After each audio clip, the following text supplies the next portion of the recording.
حقیقت میں وہ لطف زندگی پایا نہیں کرتے۔ ہماری اس پوری بحث میں اگر ہم غور کریں تو امام غزالی رحمۃ اللہ تعالیٰ علیہ اور ان کی کتاب کا ذکر بار بار ہمارے سامنے آیا، اور ہم نے یہ دیکھا کہ امام غزالی رحمۃ اللہ تعالیٰ علیہ نے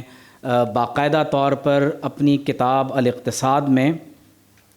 آپ نے 4 تمہیدات کو بیان کیا۔ آپ نے علم الکلام اور علم العقیدہ کی اہمیت کو بیان کیا۔ آپ نے بتایا کہ یہ علم جو ہم حاصل کر رہے ہیں یہ تمام مسلمانوں کے لیے نہیں ہے، بلکہ مسلمانوں کے ایک گروہ کے لیے ہے،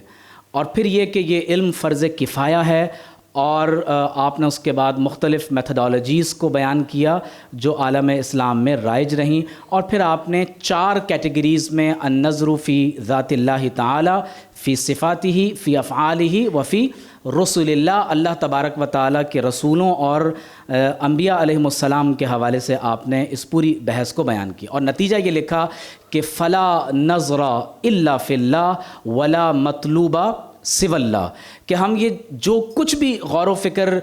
کائنات میں یا عالمین میں یا انبیاء علیہم السلام کے اقوال، مخاطبات اور تفہیمات میں کر رہے ہیں، تو دراصل کائنات کے ذرے ذرے کو ہم اللہ تبارک و تعالیٰ کی ذات و صفات کے ساتھ اس کے تناظر میں ہم دیکھنے کی کوشش کرتے ہیں۔ اور میں یہ سمجھتا ہوں کہ یہ پوری بحث کیونکہ ہم عقیدے کا مطالعہ کر رہے ہیں کہ عقیدہ کیا ہے اور قرآن و سنت میں اس کی کیا بنیادیں ہمارے پاس موجود ہیں، تو یہ بہت امپورٹنٹ بات یہ ہے کہ اس وقت جو ہمارے سامعین ہیں، میں یہ بتاتا چلوں کہ یہ مختلف یونیورسٹیز جن میں حبیب یونیورسٹی، اقرا یونیورسٹی، NAD، اس کے علاوہ university of Karachi, federal Urdu university کے علاوہ پوری کراچی کے تقریباً تمام ہی مدارس کے یہاں اساتذہ اور جو فارغ التحصیل علماء اور اہل علم ہیں وہ اس وقت ہمارے سامع کے طور پر موجود ہیں، اور یہ ہمارے لیے بہت خوشائن بات ہے کہ تقریباً 3 روز سے میں کیلکولیٹ کر رہا تھا کہ یہ جمعۃ المبارک کے دن 4 گھنٹے اور ہفتہ اور اتوار صبح 9 سے 5 بجے تک، یہ تقریباً یعنی کتنے گھنٹے کی ایکٹیویٹی بن گئی؟ کل تو 6 بج گئے تھے، تو یہ یعنی 20 کریڈٹ آورس کا یہ پورا ایک کورس جس دل جمعی کے ساتھ بیٹھ کے آپ تمام نے اس میں کنٹریبیوٹ کیا ہے، جس طرح کے سوالات کیے گئے، مجھے یہ جان کر بہت خوشی ہوئی کہ ہمارے جو احباب ہیں انہوں نے بہت بہتر انداز سے اس پوری ڈیبیٹ کو ایبزارب کیا ہے اور اس کے بعد انہوں نے رسپونڈ کیا ہے۔ تو امام رازی علیہ الرحمہ 7ویں صدی ہجری میں آپ کا وصال ہوا، اور اسرار التنزیل و انوار التاویل یہ کتاب ہم ہر ہفتے اپنے اسٹڈی سرکل میں دوپہر 2:30 بجے سے 4 بجے تک ہم اس کو سبقاً باہمی تبادلہ خیال کے ساتھ ہم اس کو پڑھنے کی کوشش کرتے ہیں۔ آپ میں سے جو احباب چاہیں وہ ہمیں اس میں جوائن بھی کر سکتے ہیں۔ اب اس میں میں بات کو یہاں سے آگے بڑھاؤں گا کہ اللہ تبارک و تعالی نے بالخصوص قرآن مجید میں اپنے وجود پر اور توحید پر جو دلائل عطا فرمائے ہیں، اب یہ اگلا مرحلہ ہے جس پر بڑھ کر ہمیں کام کرنے کی، غور و فکر کرنے کی ضرورت ہے۔ دلائل کی پہلی نوعیت وہ ہے جو انسان کی اپنی تخلیق اور اس کی ذات سے متعلق ہے۔ دلائل کی دوسری نوعیت وہ ہے جو کتاب کائنات میں بکھرے ہوئے ہیں، اور دلائل کی تیسری نوعیت یہ ہے کہ اللہ تعالیٰ جگہ جگہ یہ ہمیں بتاتا ہے کہ تم کوئی پہلی قوم نہیں ہو جس کی طرف ہمارا کلام متوجہ ہوا ہے، بلکہ تم سے پہلے بھی قوم نوح، قوم عاد، قوم شعیب اور قوم سمود، یہ تمام اقوام تم سے پہلے گزر چکی ہیں۔ تو ماننے والوں کے ساتھ کیا ہوا اور نہ ماننے والوں کا انجام کیا ہے، تو اللہ تعالیٰ نے اس کی طرف ہماری توجہ دلائی۔ تو گویا کہ انسانی تاریخ یہ ایک دلیل ہے جو قرآن مجید میں علم التذکیر بایام اللہ کی صورت میں ہمارے سامنے بیان ہوا ہے۔ قرآن مجید میں صرف اس انسان کے وجود سے متعلق، کیونکہ ڈاکٹر زاہد مغل نے بہت تفصیلی بحث کی ہے کہ کس طرح سے ہم حادث کے ذریعے سے حادث میں غور و فکر کر کے سانے تک پہنچتے ہیں، اور صوفیہ کی زبان میں من عرف نفسہ فقد عرف ربہ، تو مل انسان انسان کیا ہے، کیف خلق اس کی تخلیق کیسے ہوئی ہے، مما خلق انسان کی تخلیق کس چیز سے ہوئی، اور لما خلق انسان کو کیوں پیدا کیا گیا، اور من الخالق انسان کا خالق کون ہے۔ تو قرآن مجید میں اللہ تبارک و تعالی نے ان بڑے موضوعات کو ہمارے لیے بیان فرمایا ہے۔ امام رازی نے تقریباً 40 کتابیں فلسفہ، کلام، الہیات پر آپ نے صرف اس موضوع پر تحریر فرمائی ہیں، اور جن میں بار بار مطالب عالیہ کا ذکر ہوا، معالم اصول الدین کا ذکر ہوا، اسی طرح کتاب خلق القرآن بین المعتزلہ و اہل السنہ کا تذکرہ میں نے ضروری سمجھا کیونکہ یہ ایک بڑا عنوان ہے۔ تو امام رازی کی یہ کتاب اسرار التنزیل، آپ اس میں ارشاد فرماتے ہیں کہ وَاعْلَمْ أَنَّ مَعْرِفَةَ اللَّهِ لَا تُحْصَلُ إِلَّا بِأُمُورٍ خَمْسَةٍ، فرماتے ہیں اگر تم اللہ تبارک و تعالیٰ کی معرفت حاصل کرنا چاہتے ہو تو وہ تمہیں 5 امور کے ذریعے سے نصیب ہوگی۔ نمبر 1 معرفت الذات، نمبر 2 معرفت الصفات، نمبر 3 معرفت الافعال، نمبر 4 معرفت الاحکام، اور نمبر 5 معرفت الاسماء۔ اب آپ غور کیجئے کہ امام رازی نے پھر اسے باقاعدہ النوع الاول، آپ نے اب اس کو 2 مختلف علوم میں ڈیوائیڈ کیا ہے۔ فرماتے ہیں ایک علم الاصول ہے اور ایک علم الفروع ہے، اور پھر النوع الاول کے تحت فی علم الاصول میں آپ فرماتے ہیں الباب الاول معرفت الذات، اللہ کی ذات کی معرفت۔ دوسری فصل میں آپ دیکھیں کہ فی اسرار کلمت لا الہ الا اللہ، پھر لا الہ الا اللہ کے فوائد، کلمہ توحید کے اسماء، اور وہ اشیاء جن سے اللہ تعالیٰ نے کلمہ توحید کی مشابہت بیان کی، پھر وہ مباحث جو اس کلمے سے متعلقہ ہیں، ایک صاحب ایمان کی فضیلت کیا ہے، اور اللہ تعالیٰ کی توحید پر کیا دلائل قائم کیے جا سکتے ہیں، اور وہ مسائل فقہیہ جو خاص طور پر لا الہ الا اللہ کے کلمہ توحید سے بطور تفریع ہمارے سامنے آتے ہیں۔ النوع الثانی میں آپ نے فی تقریر الدلائل الدالہ علی اثبات الصانع، یہ بہت امپورٹنٹ چیپٹر ہے کیونکہ حضرت امام رازی رحمۃ اللہ علیہ نے وہ دلائل قائم کیے ہیں جن کی بنیاد پر آپ صانع تک اپنا سفر جاری رکھ سکتے ہیں اور اس کی معرفت کو حاصل کر سکتے ہیں۔ تو فرماتے ہیں الباب الاول فی کیفیت دلالت السماوات والارض علی اثبات الصانع، قرآن مجید میں وہ تمام آیات جن میں آسمانوں اور زمین کی تخلیق کا ذکر ہے، امام رازی نے ان کی کیفیت سے اثبات صانع پر دلیل اختیار کی۔ دوسرا جو باب ہے وہ فی وجوہ الدلائل الماخوذہ من الشمس والقمر والنجوم، آپ نے بتایا کہ کس طرح سے عالم افلاک سے تم سورج، چاند، ستارے، سیارے، ان پر غور کرتے ہوئے اللہ تعالیٰ کی توحید اور اس کے وجود تک پہنچ سکتے ہو۔ اور پھر تیسرا باب خصوصی طور پر فی الاستدلال بخلقۃ الانسان علی وجود الصانع الحکیم، کہ کس طرح سے ایک انسان کا اپنا ذاتی وجود وہ اللہ تبارک و تعالیٰ کے وجود اور اس کی توحید پر دلیل ہے۔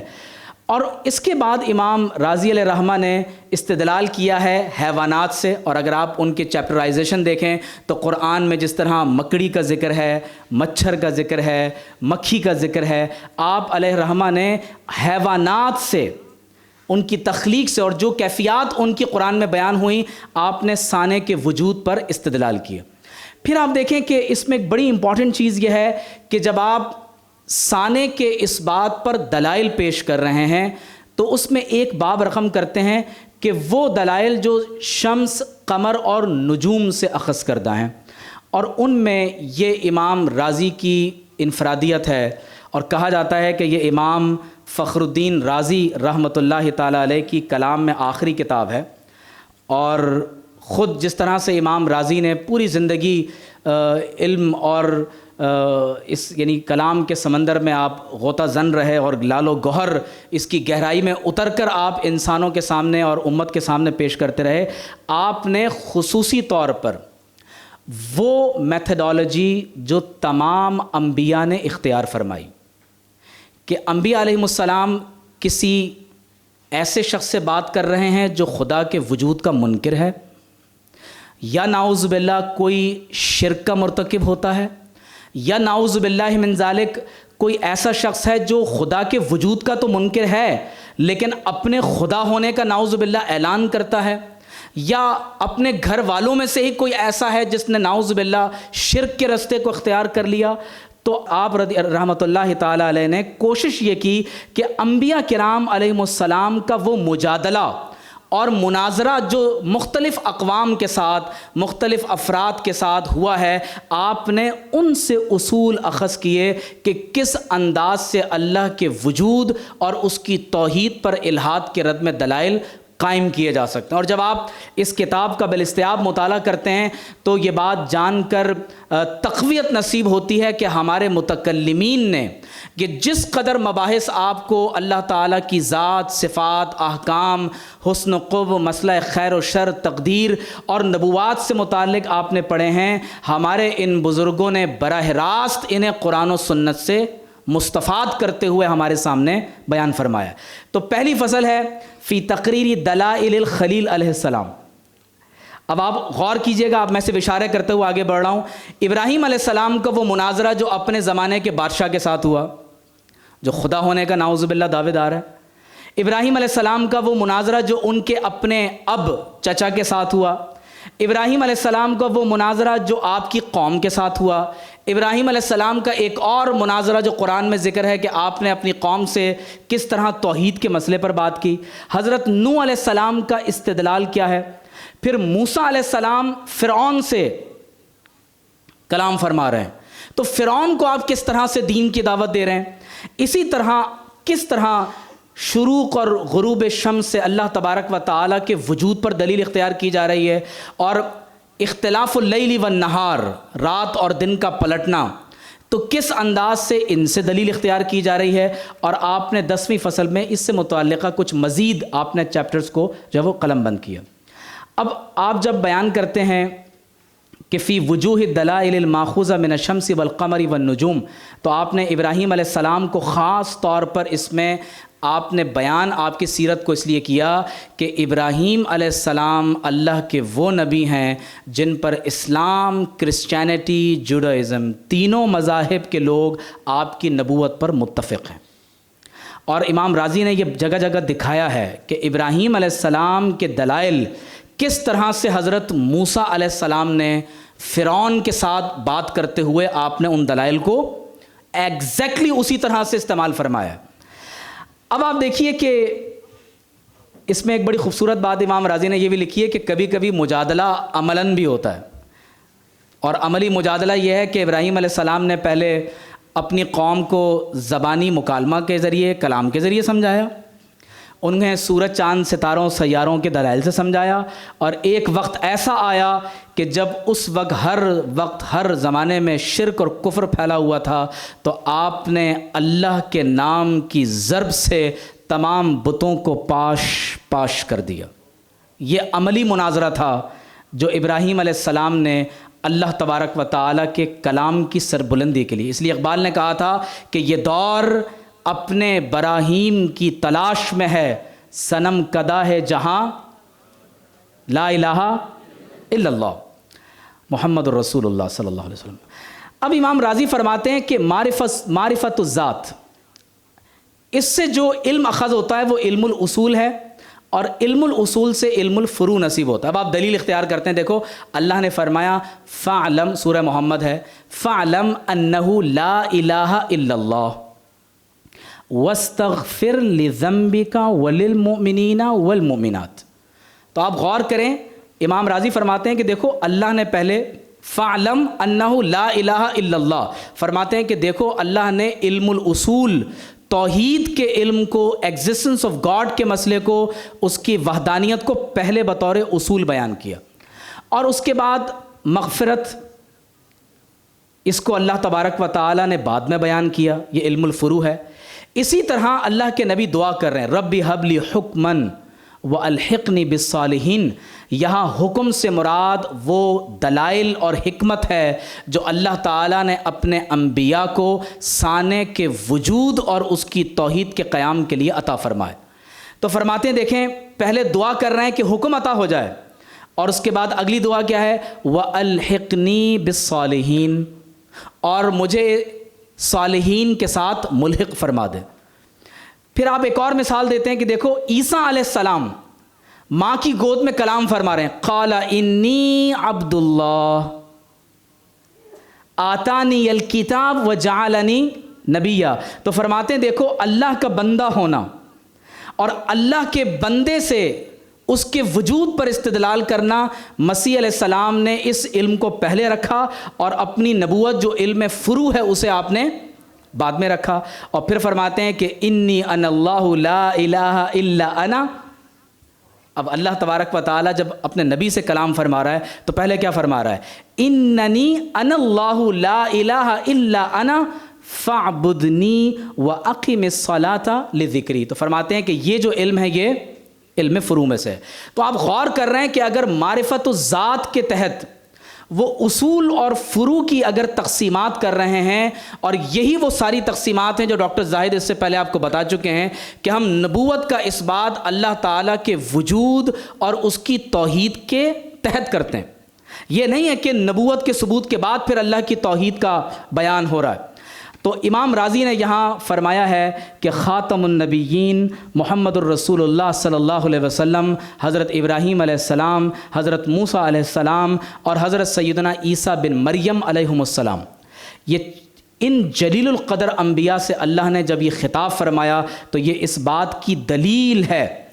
کہ اب ہمارے پاس یہی انداز ہے کہ ہم علم اصول کو مقدم رکھیں اور علم الفروع کو ہم مؤخر رکھیں۔ یہاں یہ ذہن میں رکھیے گا کہ یہ اصول اور فروع کی جو بحث ہو رہی ہے یہ اعتقاد کے باب میں کلامی بحث میں ہو رہی ہے۔ کہیں آپ یہ مت سوچ لیجئے گا کہ ہم نے نبوت کو فروعات کی کیٹیگری میں ہم نے شامل کر دیا ہے۔ اب آپ دیکھیے کہ امام رازی نے یہاں پر یہ ذرا سا اگر میں ٹیکسٹ آپ کے سامنے پڑھوں تو آپ فرماتے ہیں کہ فی اسرار کلمۃ لا الہ الا اللہ، فرماتے ہیں قال اللہ تعالی لرسولہ صلی اللہ علیہ وسلم فاعلم انہ لا الہ الا اللہ واستغفر لذنبک وللمؤمنین والمؤمنات واعلم انہ تعالی قدم الامر بمعرفۃ التوحید علی الامر بالاستغفار والسبب فیہ ان معرفۃ التوحید اشارۃ الی علم الاصول۔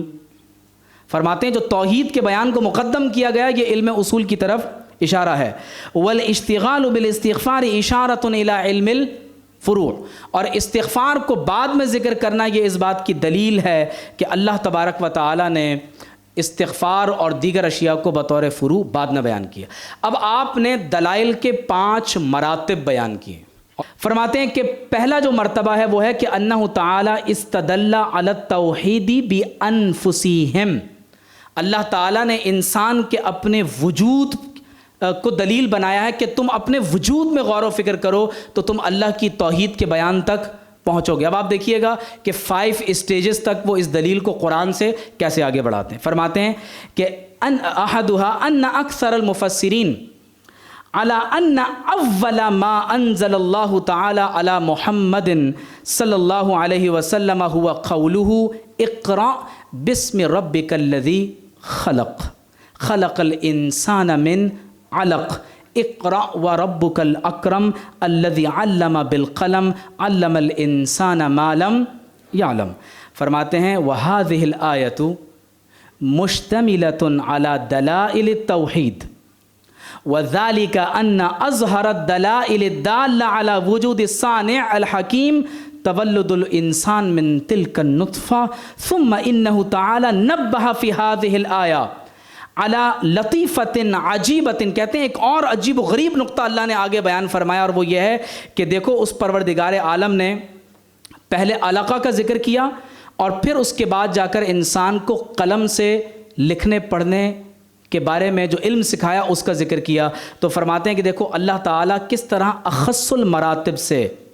انسان کو اعلیٰ ترین مرتبے تک لے جانے، دونوں کا ذکر ابتدا میں فرما رہا ہے۔ تو گویا کہ خالق نے جب اپنی پہلی وحی میں اپنے بندوں سے قرآن میں خطاب فرمایا تو اپنے خالق اور مالک اور اپنے واحد ہونے پر جو پہلی دلیل دی ہے وہ یہ ہے کہ میں تمہارا خالق ہوں اور یہ تمہارے تخلیق کے مراحل ہیں۔ اور ہو سکتا ہے کہ ڈاکٹر صاحب مجھ سے تھوڑا سا اختلاف رائے رکھیں، لیکن پروفیسر کیتھ مور ایک کرسچن اسکالر ہے، اس کی ہیومن ڈیولپمنٹ پر میڈیکل سائنس میں کتابیں پڑھائی جاتی ہیں۔ اس نے جب ہیومن ایمبریولوجی پر ریسرچ کی اور ایک کانفرنس میں ایک غیر مسلم ایک مسلمان عرب عالم نے جب اس سے سوالات کیے تو اس نے پوچھا کہ یہ علم آپ نے کہاں سے حاصل کیا؟ اس عرب عالم نے قرآن کی نشاندہی کی۔ اس کا 2.25 گھنٹے کا لیکچر انٹرنیٹ پر موجود ہے، ہمارے شریعت ڈپلومہ کورس سے ڈاکٹر صاحب یہاں موجود ہیں، آپ ان سے تصدیق بھی کریں۔ ہیومن ڈیولپمنٹ سائنسز پر اس کی کتابیں میڈیکل سائنس میں پڑھائی جاتی ہیں، اور اس نے یہ اپنی گفتگو میں واضح طور پر کہا کہ اس وقت تک یہ آلات موجود نہیں تھے کہ انسان کی تخلیق کے مختلف مراحل کو جانچا اور جانا جا سکے۔ اگر 1450 سال قبل کسی کتاب میں پہلی وحی کی صورت میں یہ دلیل دی جا رہی ہے تو یہ اس بات کی واضح دلیل ہے، اور اس نے کہا کہ میں اس نتیجے پر پہنچا ہوں کہ قرآن میں تخلیق انسانی کے جو مراحل بیان کیے گئے ہیں وہ وہی ہیں جن کی آج جدید سائنس تصدیق کرتی ہے۔ تو اب دیکھیں کہ وہ اپنے نقطہ نظر میں کس طرح سے اس نے تخلیق انسانی کے عمل سے اللہ تبارک و تعالیٰ کی کہ وجود اور توحید پر ایک دلیل کو اختیار کیا۔ جو یاد مصطفیٰ سے دل کو بہلا یا